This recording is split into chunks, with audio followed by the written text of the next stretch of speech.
잠자리 동화 첫 번째 여우 이야기.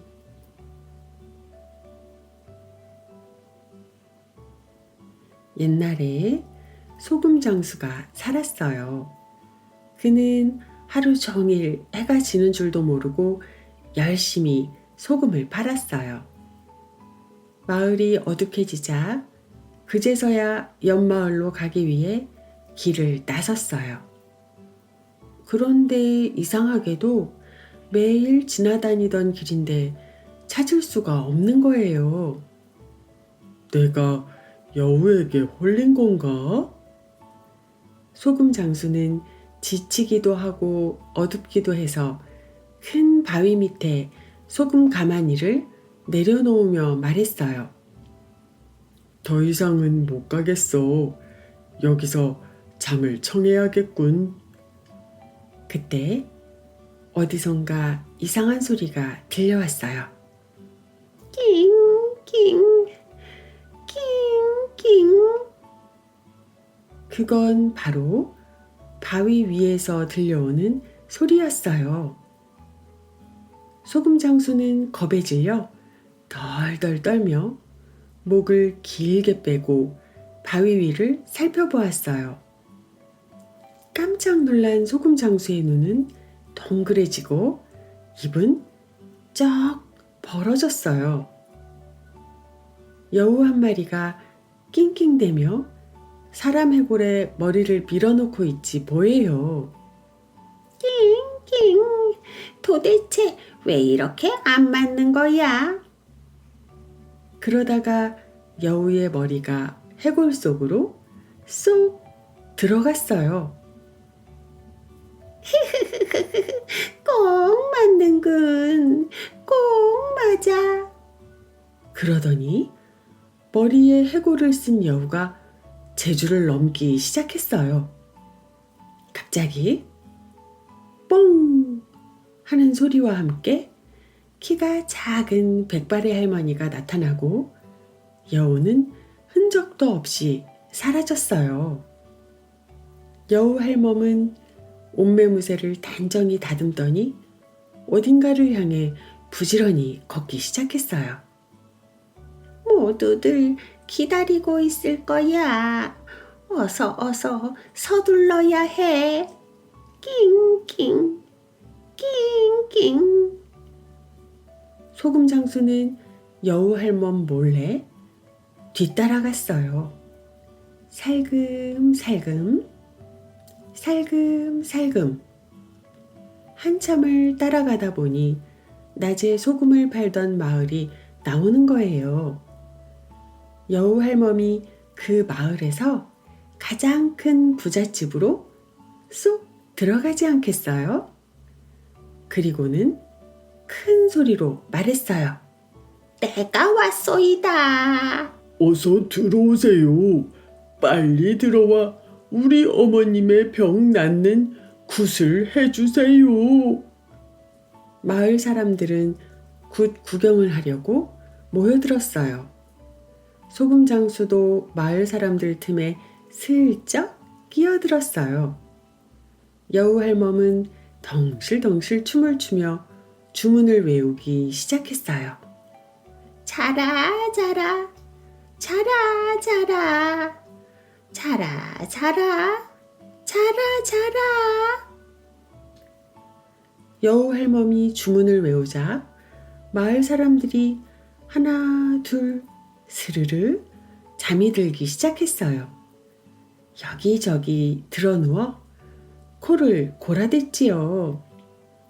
드르렁 킁킁 드르렁 킁킁. 소금 장수도 졸음이 왔지만 자신의 뺨을 때려가며 꾹꾹 참았어요. 그러고는 여우 할멈이 눈치챌까봐 슬쩍 바닥에 엎드렸어요. 여우 할멈은 두리번 주변을 휙 살피고는 다시 주문을 외웠어요. 아파라 아파라 아파라 아파라. 저런, 여우 할멈은 병을 낫게 하는 주문이 아니라 병이 들게 하는 주문을 외우고 있었던 거예요.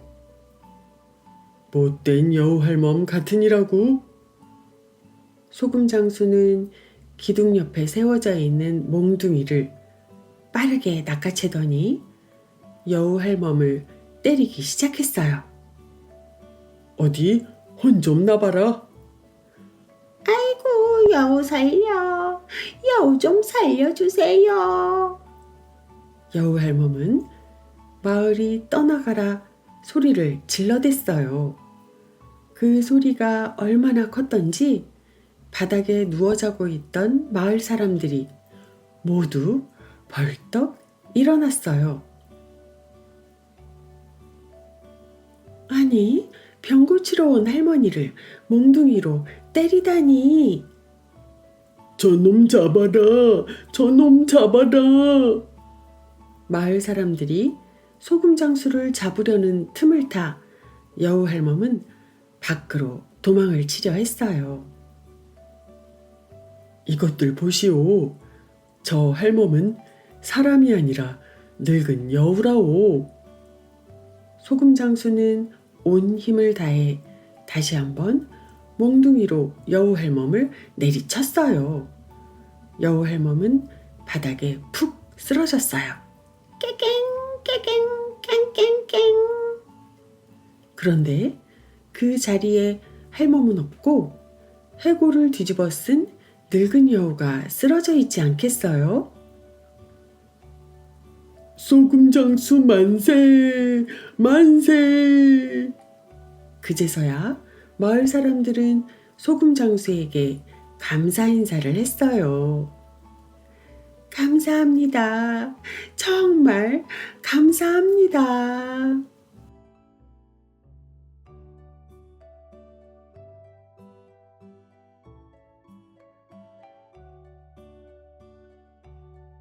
잠자리 동화 두 번째. 개와 돼지.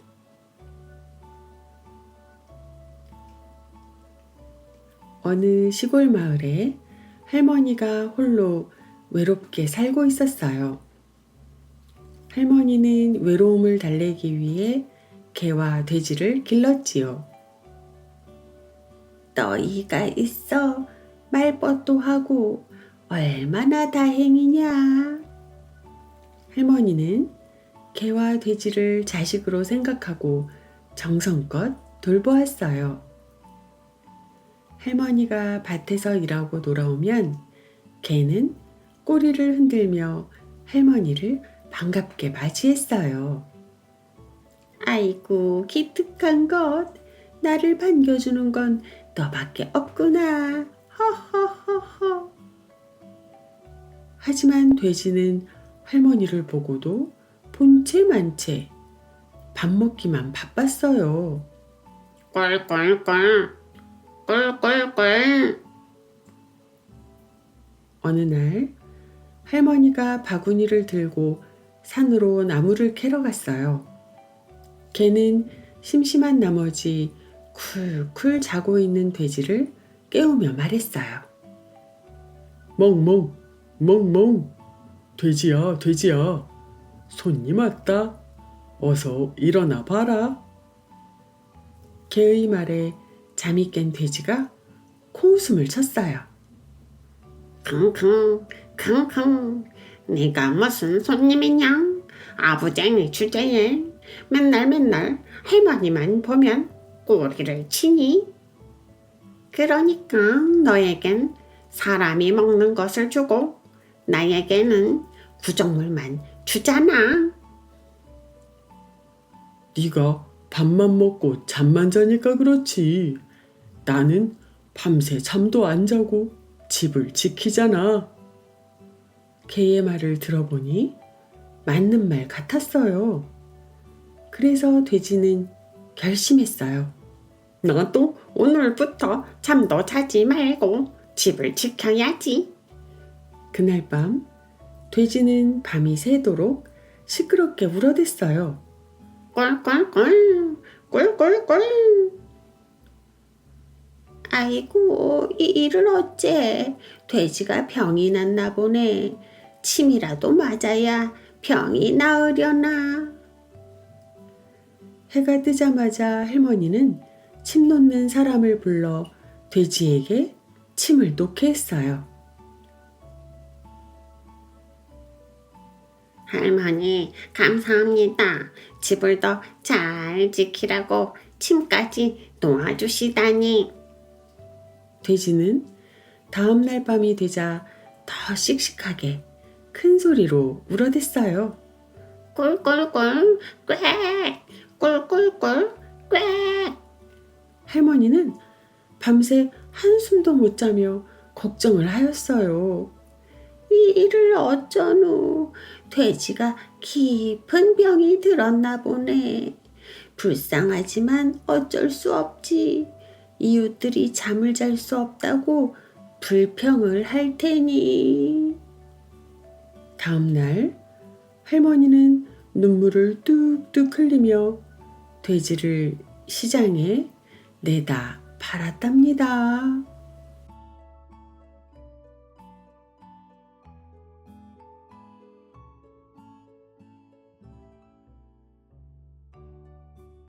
잠자리 동화 세 번째.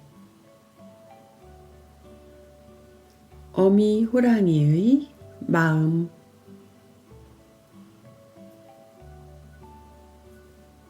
옛날 깊은 산속 마을에 꽃분이라는 어여쁜 처녀가 살고 있었어요. 어느 날 바구니 하나를 들고 나무를 캐기 위해 집을 나섰어요. 열심히 나무를 캐다 보니 산속 깊은 곳까지 들어가게 되었어요. 어느덧 바구니는 나물로 그득했어요. 와, 하얀 쌀밥에 나물을 넣고 쓱쓱 비벼 먹어야지. 맛있겠다. 꽃분이는 나물 캐는 재미에 해가 저무는 줄도 몰랐어요. 정신을 차려보니 해가 서산마루에 걸려 있었어요. 어머나, 해가 저물고 있어. 큰일 났네. 꽃분이는 나물 바구니를 들고 서둘러 산을 내려가기 시작했어요. 산속은 점점 어두워지고 있었어요. 꽃분이는 큰 바위 밑을 지나다가 갑자기 걸음을 멈추었어요. 아니, 이게 뭐지? 아기 고양이들이잖아. 꽃분이는 깜짝 놀라 물끄러미 고양이들을 바라보았어요. 저희끼리 아빠를 들어올리고 장난을 치며 재미있게 놀고 있는 것이 아니겠어요? 어머나, 너무 귀엽고 사랑스러워. 꽃분이는 자신도 모르게 아기 고양이를 쓰다듬고 있었어요. 깊은 산 속에 고양이들이 있을 리가 없는데, 얘네들이 말로만 듣던 살쾡이인가? 꽃분이는 이런 생각을 하며 아기 고양이를 하나하나 품에 안아보기 시작했어요. 그때 갑자기 바위 위에서 아주 큰 울음소리가 났어요. 어흠! 꽃분이는 깜짝 놀라 바위 위를 바라보았어요. 바위 위에는 산더미 같은 호랑이가 가만히 앉아있는 것이었어요. 으악! 꽃분이는 나물바구니도 던져놓고 소리를 지르며 앞만 보고 달렸어요. 호랑이는 달아나는 꽃분이를 그저 바라보고만 있었어요. 그러더니 어슬렁어슬렁 꽃분이를 따라가는 것이 아니겠어요? 꽃분이가 품에 안아본 것은 바로 아기 고양이가 아니라 아기 호랑이였던 것이지요. 어미 호랑이는 가만히 꽃분이를 바라보고 있다가 꽃분이가 아기 호랑이를 해치거나 데려가기라도 했다면 바위에서 뛰어내려 꽃분이를 가만두지 않았을 거예요. 쉬지 않고 달려 집으로 돌아온 꽃분이는 이내 지쳐 잠들고 말았어요. 다음 날 새벽 일찍 잠에서 깬 꽃분이가 방문을 열고 나오다가 그만 소스라치게 놀라고 말았지 뭐예요. 어머나, 이건 내가 어제 산속에 두고 온 나물 바구니잖아. 꽃분이가 고온히 잠을 자고 있는 사이 어미호랑이가 갖다 놓은 것이지요. 자기 때문에 놀라 달아난 꽃분이에게 미안한 마음을 전하고 싶었던 모양입니다.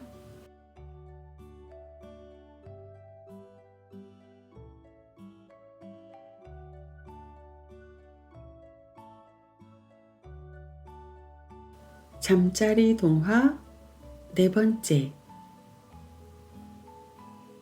참새 대신 잡은 똥.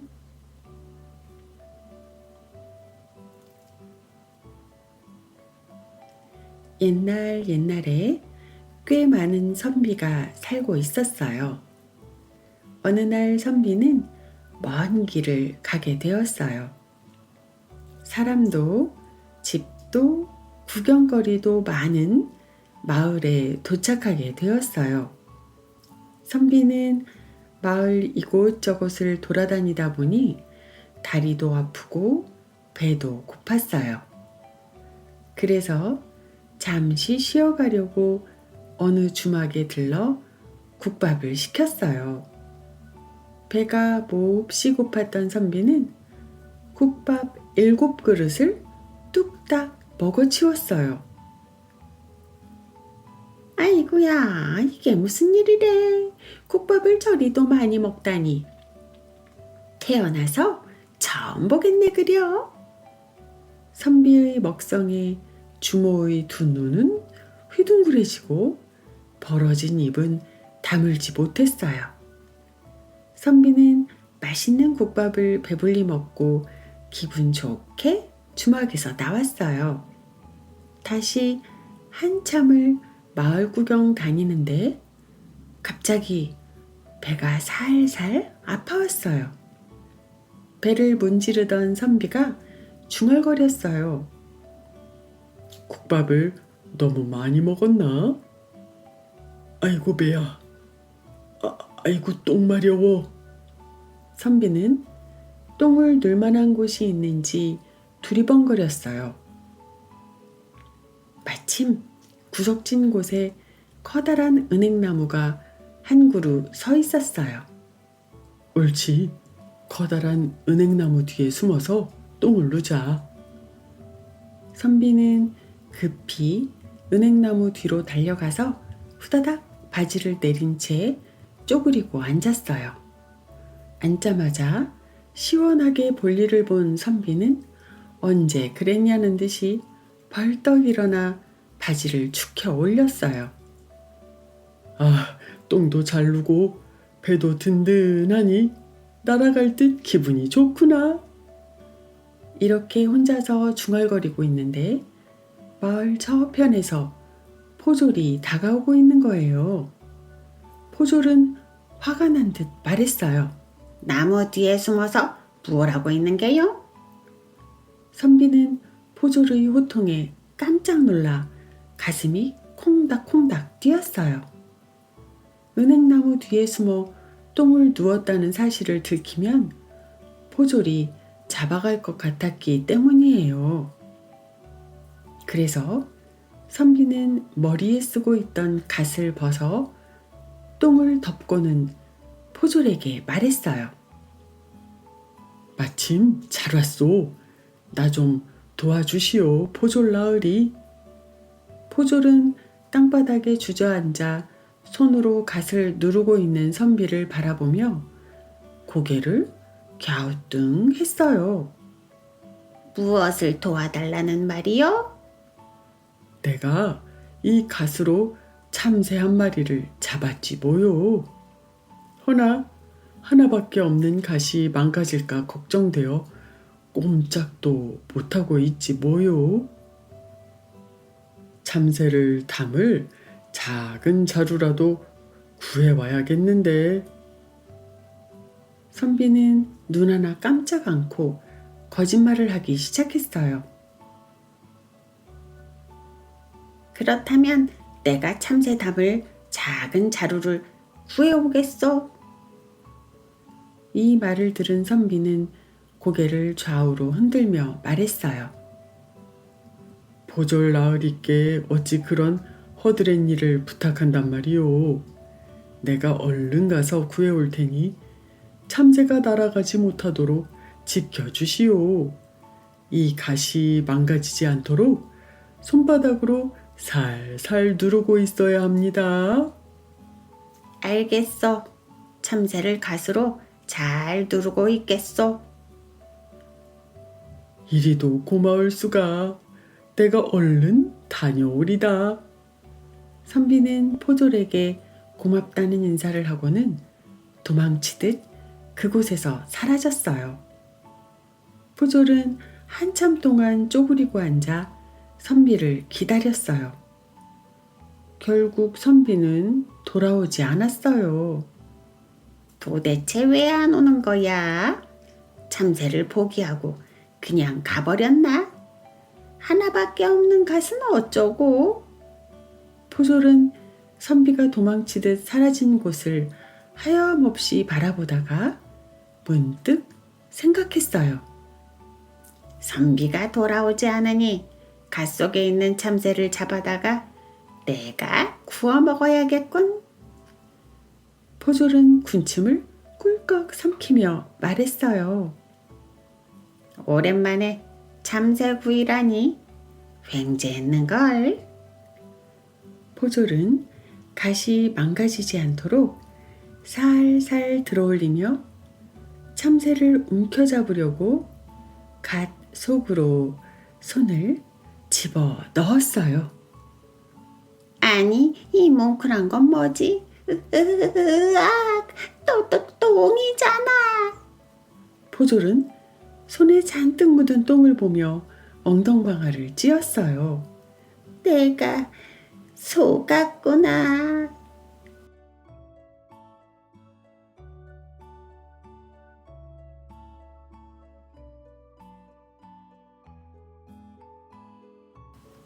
잠자리 동화 5번째.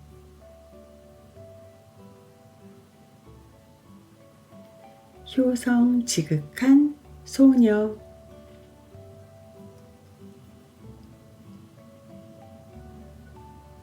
어느 깊은 산골에 어린 소녀와 병든 어머니가 살고 있었어요. 소녀는 아픈 어머니가 늘 걱정이었어요. 병명도 모른 채 몇 년째 병상에 누워 일어나지 못하고 있었기 때문이지요. 어린 소녀는 어머니 대신 끼니거리가 될 수 있는 일은 무슨 일이든 해야만 했어요. 아무리 힘든 일도 마다하지 않고 하려니 보통 힘든 게 아니었지요. 하지만 쉬지 않고 힘겨운 일을 해도 약값 벌기도 어려웠어요.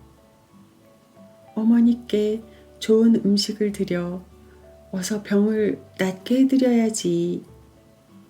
그러나 소녀는 희망을 잃지 않았어요.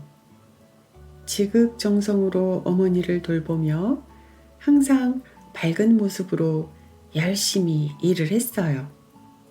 그러던 어느 날이었어요. 이웃집 밭일을 돕고 늦은 저녁에야 집에 돌아온 소녀는 지친 몸으로 잠시 잠이 들었어요. 그때 누군가 밖에서 소녀를 부르는 소리가 들려왔어요. 얘야, 나와 보거라. 네? 누구세요? 소녀는 방문을 열고 나가 보았어요. 마당에는 머리가 하얗고 수염이 긴 할아버지가 서 있었어요. 어머니를 지극정성으로 모시는 내 모습에 감동하여 어머니의 병이 나을 수 있는 방법을 알려주겠다. 산속 연못에 가면 큰 잉어가 있을 게다. 그 잉어를 어머니께 고아드려라. 머리가 하얗고 수염이 긴 할아버지는 이 말만 남기고 곧 사라지고 말았어요. 소녀는 깜짝 놀라며 잠에서 깨어났어요. 정성스럽게 차린 밥상을 들고 어머니 방으로 들어간 소녀는 꿈 이야기를 들려드렸어요. 어머니, 꿈에 머리가 하얗고 수염이 긴 할아버지가 나타나서는 잉어를 고아 먹으면 어머니 병이 나을 거라고 하지 않겠어요? 그게 정말이냐? 내 병이 나아야 너도 편안하게 살 수 있을 텐데. 소녀는 어머니의 병이 낫기만 한다면 어떤 힘든 일도 할 수 있을 것 같았어요. 그러나 어머니는 한숨을 쉬었어요. 이 한겨울에 어디서 잉어를 구한단 말이냐? 어머니, 제가 잉어를 꼭 구해오겠어요. 그랬으면 좋으련만. 어머니의 근심 어린 얼굴을 보니 꿈속에서 들었던 할아버지의 목소리가 들리는 듯 했어요. 산속 연못에 가면 큰 잉어가 있을 게다. 그 잉어를 어머니께 고아드려라. 소녀는 생각했어요. 산속에 있는 연못에 가보자. 틀림없이 잉어를 구할 수 있을 거야. 소녀는 빈 그릇 하나를 들고 길을 나섰어요. 산은 온통 눈으로 뒤덮여 있었어요. 어디가 어딘지 길을 찾을 수 없었지요. 소녀가 산골짜기를 헤매고 있는데 어디선가 개 한 마리가 나타나 짖기 시작했어요. 멍멍멍. 마치 나를 따라오라는 듯 말이에요. 너도 나처럼 산속에서 길을 잃었니? 소녀가 다정한 목소리로 물으며 머리를 쓰다듬어 주었어요. 개는 소녀를 바라보며 계속 짖었어요. 그러고는 다시 따라오라는 듯 앞장서서 가기 시작했어요. 소녀는 개가 이끄는 대로 쫓아갔어요. 한참 따라가 보니 꽁꽁 얼어붙은 작은 연못이 나타났어요. 소녀는 얼음을 깨 구멍을 낸 후 손을 넣어 휘휘 휘저었어요. 아이, 손이 꽁꽁 얼겠어. 그렇게 해서 잉어가 잡힐 리가 없었어요. 소녀는 그 자리에 주저앉아 울고 말았어요. 엉엉엉, 어쩌면 좋아. 그때 갑자기 개가 구멍 속으로 뛰어들었어요. 한참 만에 연못 속에 들어간 개가 물 밖으로 폴짝 뛰어나왔어요. 커다란 잉어를 입에 물고 말이에요. 소녀는 너무 기뻐 개를 꼭 끌어안았어요. 그리고는 기쁨의 눈물을 흘렸어요. 고맙다.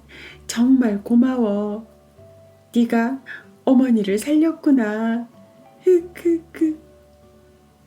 소녀는 잉어를 그릇에 담아 집으로 향했어요. 길을 잃었던 소녀를 집까지 데려다 준 개는 어느새 사라지고 없었어요. 그 대신 머리가 하얗고 수염이 긴 할아버지가 나타났어요. 얘야, 나는 이 산의 신령이다.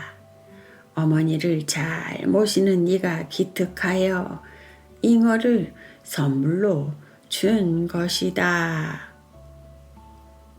할아버지는 이 말을 남기고 바람처럼 사라졌어요.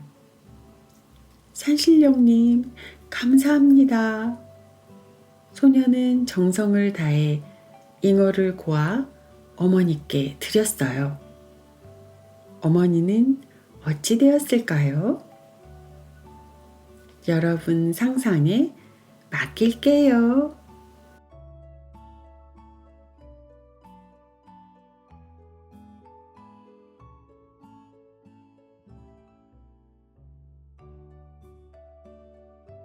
잠자리 동화 6번째. 세상에서 가장 힘센 사위.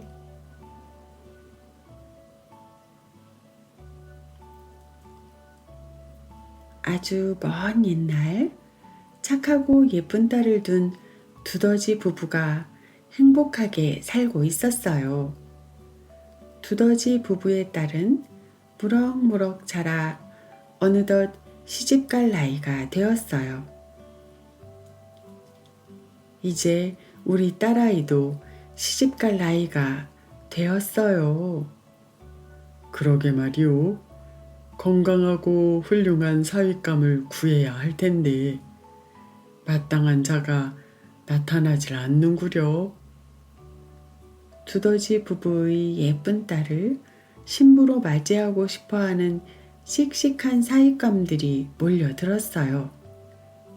하지만 두더지 부부의 마음에 쏙 드는 사윗감은 없었어요. 아빠 두더지는 깊은 생각에 빠졌어요.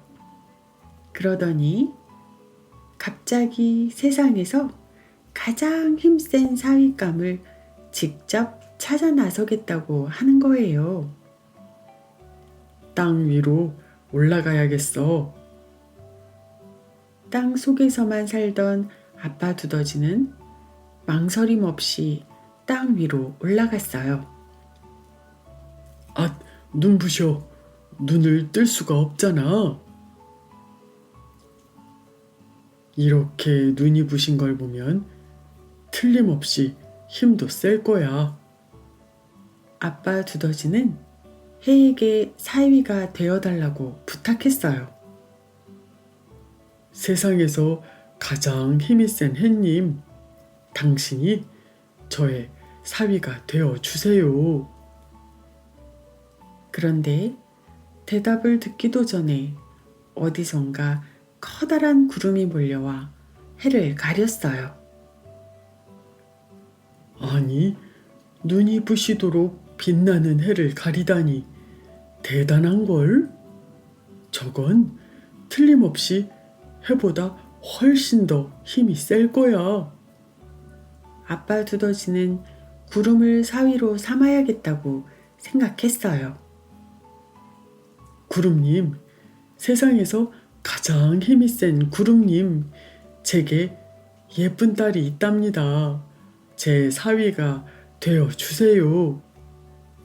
그때 갑자기 어디선가 강한 바람이 불어와 순식간에 구름을 밀어냈어요.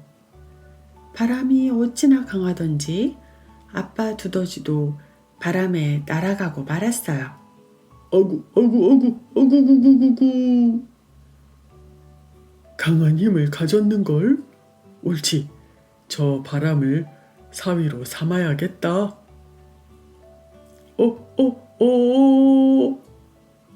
그런데 바람에 실려 날아가던 아빠 두더지는 커다란 돌부처에 쿵 부딪혔어요. 어이쿠 허리야. 세상에서 가장 힘센 것이 여기 있었구나. 이렇게 세찬 바람에도 꿋꿋이 버티고 서 있다니 대단한걸. 아빠 두더지는 드디어 예쁜 딸과 어울리는 세상에서 가장 힘센 사윗감을 찾았다고 생각했어요. 그런데 이게 웬일일까요? 돌부처가 흔들흔들 흔들리더니 한쪽으로 쿵 하고 쓰러지는 게 아니겠어요?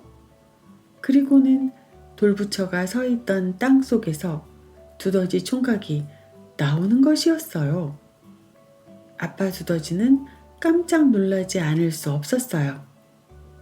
거센 바람에도 꿈쩍 않던 돌부처를 쓰러뜨리다니. 세상에서 가장 힘센 사윗감이 바로 두더지 총각이었구나. 이복에 내 사위가 되어주게. 아빠 두더지는 소원대로 세상에서 가장 힘센 사위를 맞이하게 되었답니다.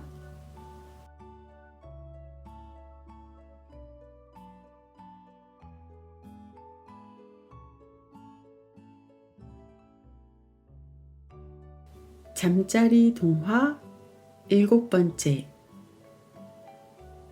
꽤 많은 토끼. 옛날 옛적에 사납고 덩치가 큰 호랑이가 살고 있었어요. 아이, 배고파. 어디 먹을 것 좀 없나? 배고픈 호랑이가 어슬렁어슬렁 사냥감을 찾고 있었어요. 저쪽에서 토실토실 살찐 토끼 한 마리가 깡충깡충 뛰어오고 있는 거예요. 응? 저기 웬 떡이 뛰어다니냐? 아니, 웬 토끼냐? 그놈 참 만나게 생겼다. 호랑이는 토끼 앞을 가로막았어요. 신나게 폴짝폴짝 뛰어가던 토끼는 깜짝 놀라 멈춰섰어요. 하지만 토끼는 도망가지 않고 얼른 꾀를 냈어요. 호랑이님, 배가 많이 고프시지요? 저를 먹기 전에 저보다 훨씬 맛있는 걸 드릴게요. 맛난 걸 드시고 저를 먹어도 늦지 않으시잖아요. 호랑이는 당장 토끼를 꿀떡 삼키고 싶었지만 더 맛있는 게 있다고 하자 귀가 솔깃했어요. 뭐? 너보다 더 맛있는 게 있어? 그게 뭔데? 불에 구운 돌떡인데 엄청나게 맛있어요. 그래? 먹어볼까? 토끼는 서둘러 나뭇가지들을 주워 모았어요. 그리고는 불을 피우고 냇가에 가서 동글동글 매끈하고 인절미같이 먹음직스럽게 생긴 돌멩이 몇 개를 가져다 불 위에 올려놓았지요. 호랑이님 맛있겠지요? 꿀깍. 토끼는 침을 삼키며 말했어요. 맛있게도 생겼네. 태어나서 처음 먹어보는 돌떡이라니. 빨리빨리 먹어보고 싶다. 뿔꺽 뿔꺽. 점점 돌멩이들이 빨갛게 구워졌어요. 아참, 호랑이님, 돌떡은 꿀을 찍어 먹으면 훨씬 맛있어요. 꿀을 구해올 테니 내가 오기 전에 혼자 먹으면 안 돼요. 토끼는 마을 쪽으로 서둘러 달려갔어요. 하지만 토끼를 기다리던 호랑이는 돌떡이 먹고 싶어 견딜 수가 없었어요. 너무너무 먹고 싶다. 하나만 먹어보자. 하나쯤은 먹어도 토끼가 눈치채지 못하겠지. 호랑이는 군침을 흘리며 새빨갛게 달구어진 돌떡을 꿀꺽하고 한 입에 삼켰어요. 뜨거워. 뜨거워. 호랑이 살려. 호랑이 살려. 호랑이는 뱃속이 타들어가는 것 같아 펄쩍펄쩍 뛰다가 대굴대굴 구르고 어쩔 줄 몰라 했어요. 그러다가 시냇가로 달려가 배가 터지도록 물을 벌컥벌컥 마셨어요. 아이고 배야, 아이고 배야, 토끼 요놈 가만두지 않겠다. 호랑이는 토끼에게 속은 것이 분하여 참을 수가 없었어요. 며칠이 지난 어느 날이었어요. 숲을 지나던 호랑이가 토끼를 또 만났어요. 너희 놈 잘 만났다. 네가 날 속이고 도망갔겠다. 입을 쩍 벌리고 달려드는 호랑이에게 토끼는 실수였다는 듯 머리를 극적이며 태연하게 말했어요.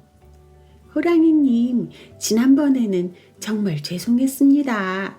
저도 꿀을 구하려고 마을로 내려가다 길을 잃어 산속을 얼마나 헤매었는지 모른답니다. 이제 훌륭하신 호랑이님의 먹이가 될 수 있다면 저는 영광입니다요.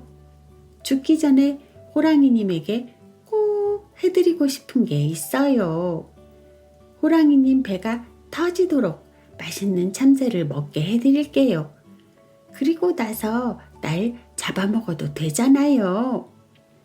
그래? 내게 잡아먹히는 걸 영광으로 생각한단 말이지. 어흠. 참새라. 참새 아주 맛있지. 호랑이님, 이번에는 여기에 편히 엎드려 눈을 감고 입을 벌리고 가만히 쉬고 계세요. 그러면 맛있는 참새를 입안 가득 넣어 드릴게요. 좋아, 좋아. 호랑이는 토끼가 시키는 대로 눈을 꼭 감고 입을 쩍 벌리고 편안히 엎드려 있었지요. 하하하, 맛있는 참새들이 내 입속으로 가득 들어온다 이거지? 호랑이는 참새를 실컷 먹는 상상을 하다가 너무 궁금하여 살짝 눈을 떠보았어요. 호랑이 둘레에서는 벌건 불길이 타오르고 있었어요.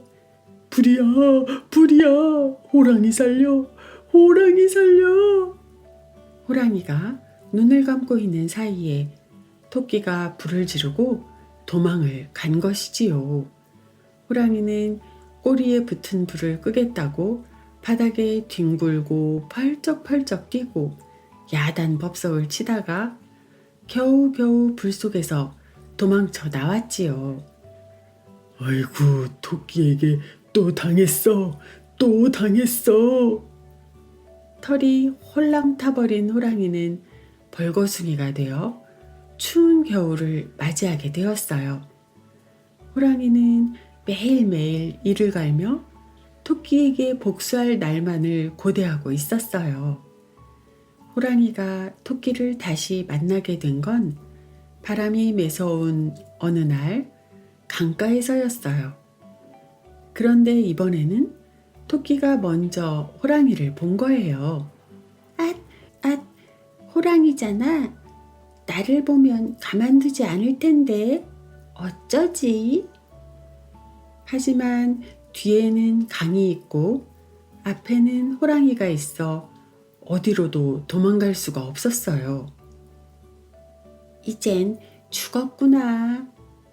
그때 번뜩 머리에 스치는 생각이 있었어요. 토끼는 얼른 꼬리를 강물에 담궜어요. 드디어 호랑이도 토끼를 발견했어요. 으하하하, 내가 바라고 바라던 순간이 찾아왔구나. 요 녀석 가만두지 않겠다. 그런데 웬일인지 토끼가 호랑이를 보고도 도망가지 않는 거예요. 호랑이는 너무나 이상하고 어이가 없어서 한 입에 삼켜버리겠다는 생각도 있고 토끼에게 다가가 물었어요. 너 내가 겁나지도 않느냐? 왜 도망가지 않는 거지? 토끼는 중요한 일이라는 듯 호랑이 귀에 대고 작은 목소리로 말했어요. 쉿, 물고기를 잡고 있어요. 호랑이도 토끼 귀에 대고 작은 소리로 말했어요. 이렇게 추운 날 물고기를 잡는다고? 토끼는 잘난 척하며 말했어요. 쉿, 이 방법은 나만 알고 있는 비밀이에요. 내게도 알려줘. 나도 잘 할 수 있다고. 호랑이는 지난 일들을 까맣게 잊고 토끼에게 사정을 했어요. 토끼는 큰 비밀이라도 알려주는 듯 말했어요. 호랑이님이니까 특별히 알려주는 거예요. 아무리 추워도 꼼짝하지 말고 꼬리를 강물에 담그고 있어야 해요. 그러면 물고기들이 꼬리에 붙을 거예요. 무슨 일이 있어도 소리를 내거나 움직이면 안 돼요. 호랑이님이 끝까지 견딜 수 있을지는 모르겠지만요. 나도 한번 결심하면 꼭 해내고야 만다고. 알겠어요. 이 자리는 호랑이님에게 양보할게요. 꼭 성공하세요. 나는 다른 자리를 알아볼게요. 그래. 너도 성공하거라. 호랑이는 꼬리에 주렁주렁 붙어 있을 물고기들을 상상하며 얼른 꼬리를 강물에 담갔어요.